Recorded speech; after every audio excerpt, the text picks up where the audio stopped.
Hello friends, welcome back to my in creative channel. Friends, अगर आपको मेरी story अच्छी लगती है तो प्लीज़ लाइक से सब्सक्राइब करना ना भूलें। सुरेश एक मध्यम वर्गीय आदमी था जिसकी ज़िंदगी सिर्फ 2 पन्नों पर सिमटी थी। पड़ोसियों की नज़रों में ऊंचा दिखना और हर महीने की ईएमआई। वह उस शहर की भीड़ में रहता था जहां सफलता का पैमाना आपकी बैंक बैलेंस नहीं बल्कि आपकी गाड़ी का मॉडल होता है। सुरेश एक छोटे से बैंक में मैनेजर था। उसकी आय सीमित थी, लेकिन उसकी पत्नी मीरा का संसार शर्मा जी और वर्मा जी के बच्चों, कारों और छुट्टियों के इर्द गिर्द घूमता था।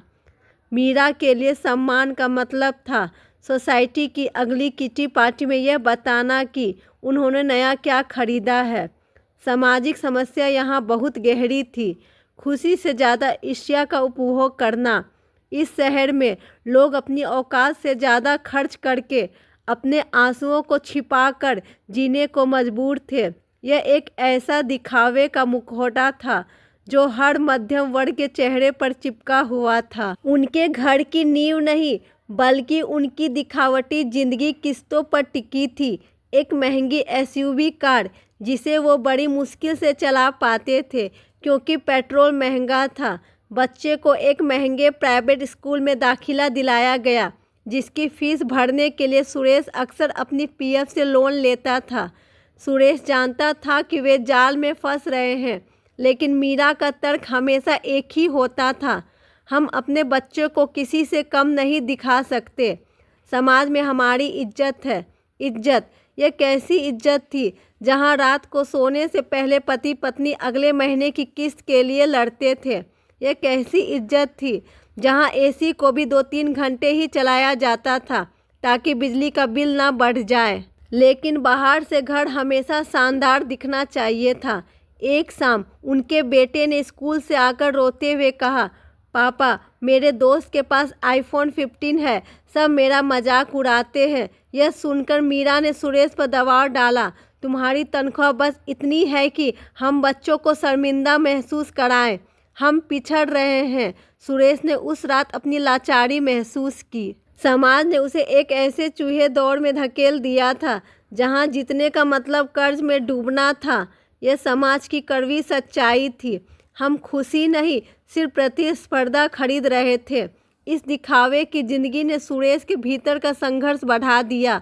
वह बैंक में ईमानदारी से काम करता था, लेकिन घर पर आने वाली हर ज़रूरतमंद चीज़ उसे बोझ लगती थी।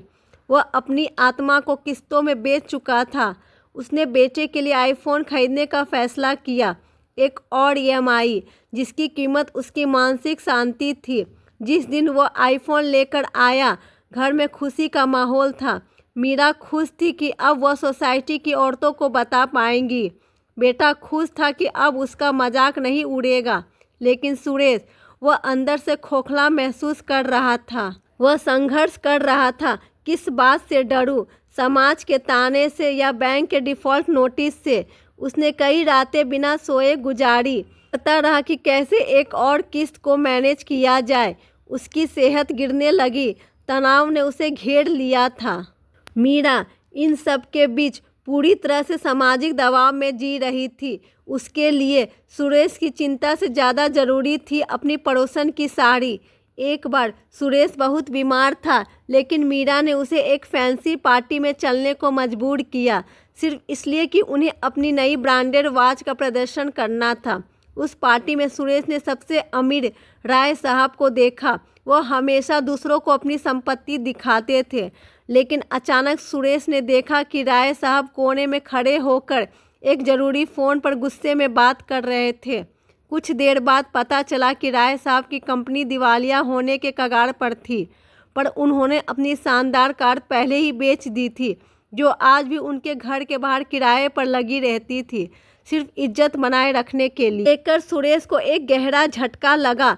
वह सिर्फ अकेला नहीं था जो मुखौटा पहनकर जी रहा था। इस शहर में हर दूसरा आदमी राय साहब था, बाहर से अमीर, अंदर से खाली। दिखावे की यह महामारी हर वर्ग को निगल रही थी। वह अपनी पत्नी को देखकर उदास हो गया। क्या हम भी असली खुशी को कभी नहीं छू पाएंगे? सिर्फ इसलिए कि हमें हमेशा दिखाना। भावनात्मक संघर्ष ने उसे तोड़ दिया। अगले दिन सुरेश ने एक कठिन लेकिन ईमानदार फैसला लिया। उसने मीरा को पास बिठाया। उसने रोते हुए नहीं बल्कि शांत और दृढ़ आवाज में कहा, मीरा अब बस, मैं इस किस्तों के मुखौटे से थक चुका हूँ। उसने वह आईफोन वापस कर दिया। उसने महंगी एसयूवी को बेचकर एक पुरानी छोटी कार खरीदी। उन्होंने बच्चों का स्कूल नहीं बदला लेकिन घर के खर्चों में कटौती की, खासकर दिखावे वाली चीज़ों पर। सोसाइटी में लोगों ने मजाक उड़ाया। मीरा को बहुत शर्मिंदी हुई। उसने सुरेश से हफ्तों तक बात नहीं की।